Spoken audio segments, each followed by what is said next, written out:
Bueno, pues continuamos, estamos en la recta final, aprovechando los minutos que tenemos todavía de televisión. Desde Barcelona les decimos y les damos las muy buenas tardes, se acaban de incorporar a esta su cadena televisiva local y les agradecemos que estén con nosotros. Y yo les pregunto a todos ustedes si saben qué influencia tuvieron los antiguos egipcios en nuestra literatura universal, el Corán, la Biblia, etcétera, etcétera. ¿Ustedes qué sabrían decirme? Seguramente que todos están más cabezados en ese tema. Pero por si hubiera algún despistado en el día de hoy, nos vamos a esas civilizaciones del mundo porque vamos a descubrir cosas que desde luego tienen que ver con nuestro día a día.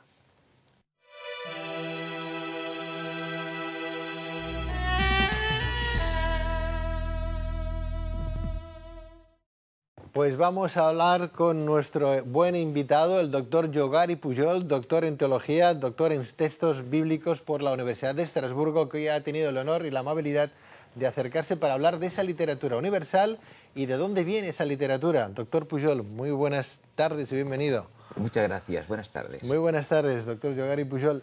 Hablamos de esa influencia de los textos antiguos, por ejemplo. ¿Qué textos antiguos se ven reflejados no sé, en la Biblia, por ejemplo?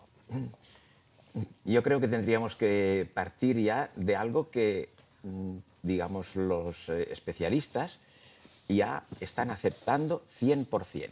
Y creo que tendríamos ya que admitirlo una vez por todas para no ir siempre con una pata coja. O sea, el Antiguo Testamento, hoy, después de los estudios que se han hecho a nivel arqueológico y a nivel lingüístico, e histórico, hoy podemos afirmar, y yo diría tenemos que afirmar, que el Antiguo Testamento es una obra literaria. O sea, que la historia del pueblo de Israel es una historia literaria. Esto es muy serio. No una historia real. No. O sea que la historia real sería poquísima. Por ejemplo, que David ha existido, dicen que sí. Que Salomón ha existido, que sí. Pero de toda su gloria y de todo su imperio y de todo lo que nos han contado que está escrito en la Biblia, pues saquen el 80% en esto. Y en cambio, en otros personajes, el 100%. Por ejemplo, la historia de Moisés. Este personaje Moisés, ya no digamos de Abraham, pero Moisés, pues la historia, hoy sabemos que no ha existido, simplemente no ha existido. Es una obra, es un personaje creado literariamente. ¿Qué me dices, doctor? Esto es fantástico, ¿no?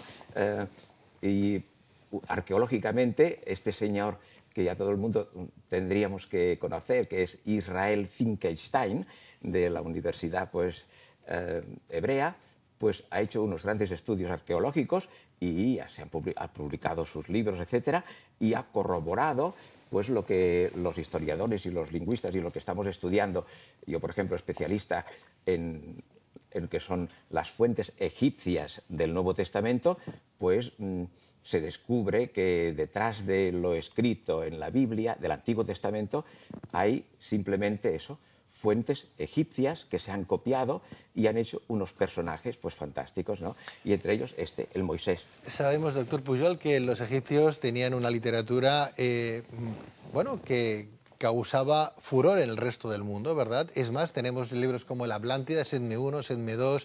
Sí. Es más, muchos de nuestros telespectadores habrán leído Sinué el egipcio, ¿verdad? Sí. Una literatura que tenemos hoy en nuestras librerías. Claro, viendo al Sinué, ese Sinué, háblame, ¿ya existía en el Antiguo Egipto?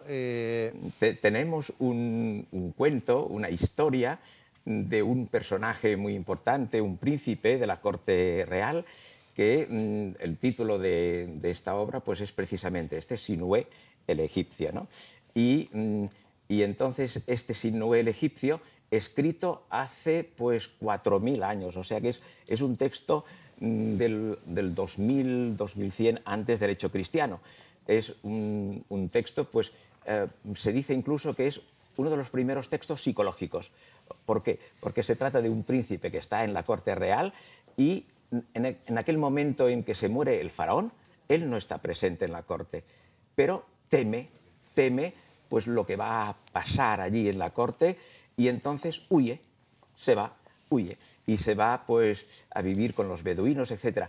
Es la mismísima historia que nosotros leemos con Moisés, que Moisés está en la corte real y muy raro, desaparece y se va precisamente con los madianitas, etc. O sea que hay trozos calcadísimos de lo que es la figura de Moisés. O sea que el Moisés de nuestra literatura católica cristiana, el de la Biblia, sí, resulta que sería un parecido, un parangón, una copia, un disimulo de lo que fue el Sinué el egipcio, sí, el libro ese príncipe, sí. Pero los que hacen digamos, esas obras de arte de los lingüistas, pues ahora solamente hablamos del Antiguo Testamento, porque luego sí, el Nuevo es otra cosa. Sí. Pero en el Antiguo Testamento ese personaje no está hecho solamente de una fuente literaria, sino que utilizan otras cosas que podrían ser históricas, pero que no le corresponden a él como personaje.